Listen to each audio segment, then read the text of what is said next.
Hello friends, मैं हूं रविचंद्रा। फिर आज हम बात करने वाले हैं पार्ट नंबर 9, यानी भाग नंबर 9 है ये आज। इससे पहले मैं 8 जो है करा चुका हूं। कुछ महत्वपूर्ण प्रश्न मैंने जो है श्रृंखला चलाई है, क्योंकि जो मैं प्रश्न करा रहा हूं इसी के बेस पर जो है यूजीसी नेट में नेट ज्योग्राफी में क्वेश्चंस पूछे जाते हैं। आप देख लीजिएगा, इस तरह से ही क्वेश्चन आपको देखने को मिलते हैं, चाहे वो कोड के माध्यम से हो चाहे वन लाइनर हो।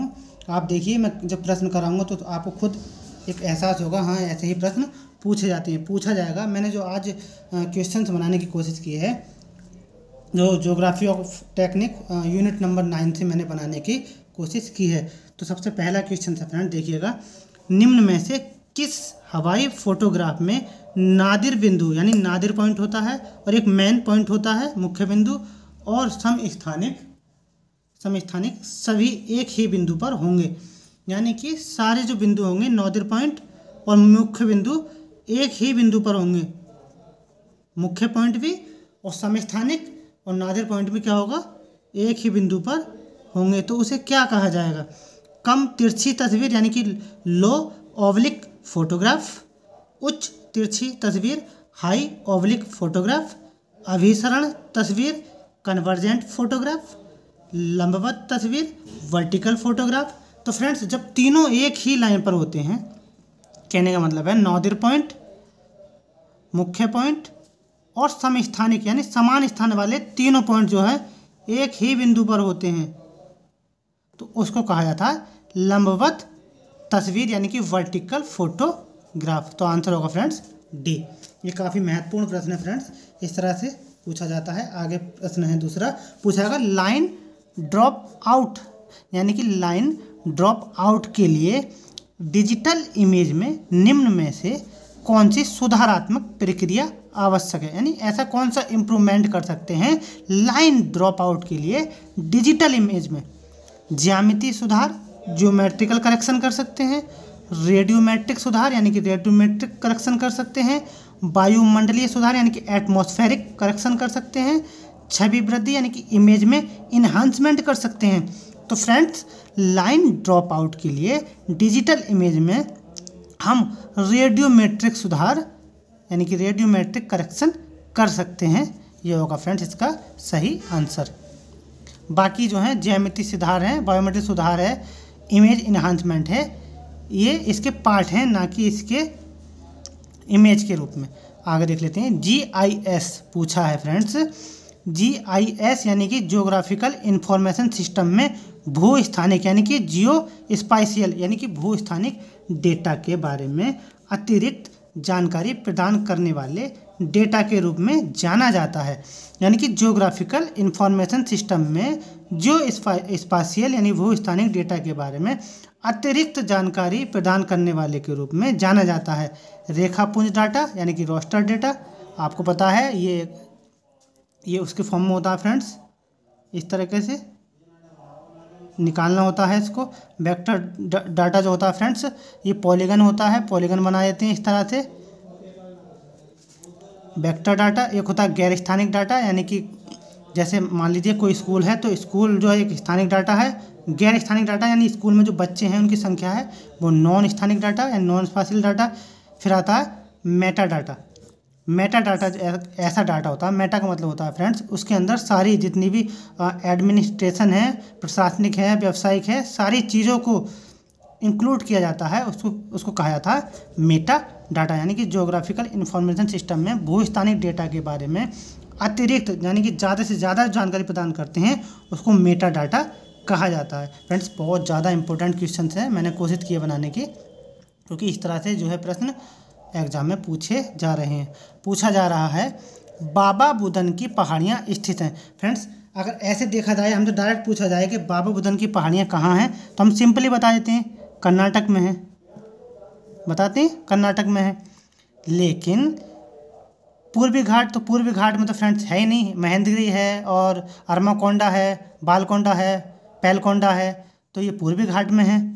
लेकिन बाबा बुदन की जो पहाड़ियाँ हैं पश्चिमी घाट में है।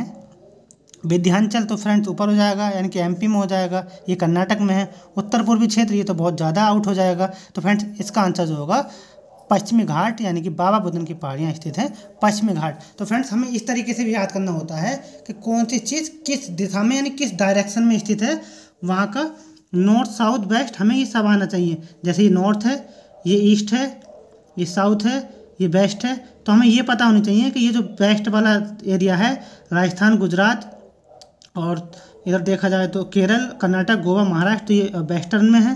मैं साउथ की बात करें तो केरल है और तमिलनाडु है। ईस्ट की बात करें आंध्र प्रदेश, उड़ीसा, पश्चिम बंगाल, और नॉर्थ ईस्ट की बात करें तो अरुणाचल प्रदेश है, नागालैंड है, मणिपुर है, तो सिक्किम है, इस तरह से आसाम है, तो नॉर्थ ईस्ट हो जाएगा। तो फिर कर्नाटक नॉर्थ ईस्ट में थोड़ी है, कर्नाटक तो पश्चिम में है, तो इसका आंसर होगा पश्चिमी घाट। फ्रेंड्स आगे देख लेते हैं।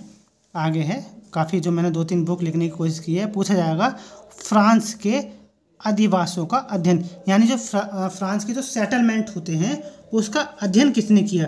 तो फ्रेंड्स ये किया था अल्बर्ट डिमांजिया ने फ्रांस के लिए। अल्बर्ट डिमांजिया ने फ्रांस के लिए ट्रांसपोर्ट ज्योग्राफी बुक भी लिखी थी। पूछा जाएगा ट्रांसपोर्ट ज्योग्राफी पुस्तक किसकी है। ये ट्रांसपोर्ट ज्योग्राफी पूछा जाएगा ट्रांसपोर्ट ज्योग्राफी बुक किसकी है। तो ट्रांसपोर्ट ज्योग्राफी पर फ्रांस के लिए अल्बर्ट डिमांजिया ने यह बुक लिखी थी।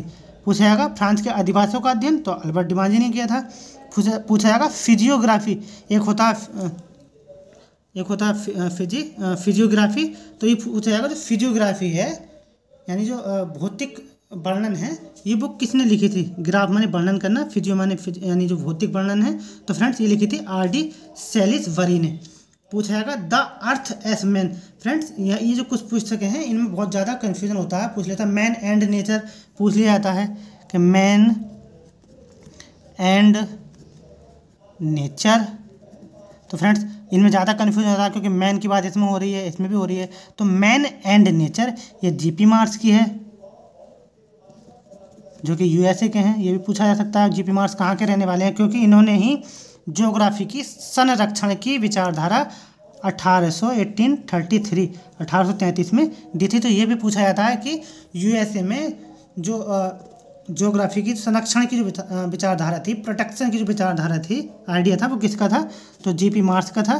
तो man and nature G.P. Mars. पूछा जाएगा द अर्थ एस मैन, पृथ्वी और मानव, ये किसकी है। तो अर्नाल्ड ग्वाल्ट की है जो कि 1849 में लिखी गई। इसका एक क्वेश्चन और बन सकता है अर्नाल्ड ग्वाल्ट के बारे में। तो अर्नाल्ड ग्वाल्ट फ्रेंड्स आपको पता है ये एक उद्देश्यवादी हैं, उद्देश्यवादी यानी कि ये भी एक रिक्टर की तरह टेलियोलॉजिस्ट है। तो ये भी पूछा गया है मैसेज द फॉलोइंग में। तो ये प्रश्न फ्रेंड्स कहीं ना कहीं डायरेक्ट नहीं आते हैं लेकिन इनडायरेक्ट कहीं ना कहीं हिट कर जाते हैं, क्योंकि ऐसे प्रश्न जो है मैसेज द फॉलोइंग में और कूट के माध्यम से पूछ लिए जाते हैं। आपको तो पता है फ्रेंड्स कि ओशोनोग्राफी का क्लाइमेटोलॉजी से लिंक कर देता है और जो पॉपुलेशन का अधिवास से इंक्लूड कर करके वो उसको ऑप्शन बना देता है, जिससे फिर निकालना होता है A सही है, B सही है, D सही है, A भी सही है, B C सही है। तो इस तरह से जो है कूट के माध्यम से क्वेश्चंस में से क्वेश्चंस बना लिए जाते हैं। ज़्यादा हार्ड नहीं होता फ्रेंड्स इनको निकालना, अगर थोड़ा बहुत पढ़ा हुआ होता है तो। चलिए फ्रेंड्स आज के लिए इतना ही। अच्छी लगे तो लाइक ज़रूर करें, हो सके शेयर भी करें, और अगर नए हो तो सब्सक्राइब भी करें, जिससे जो मैं रोज़ डेली वीडियोज़ बनाने की कोशिश करता हूँ इस तरह के नए प्रश्न की, तो जिससे कि आपके पास आसानी से ये पहुँच जाए। तो चलिए फ्रेंड्स आज के लिए इतना ही। Thank you so much.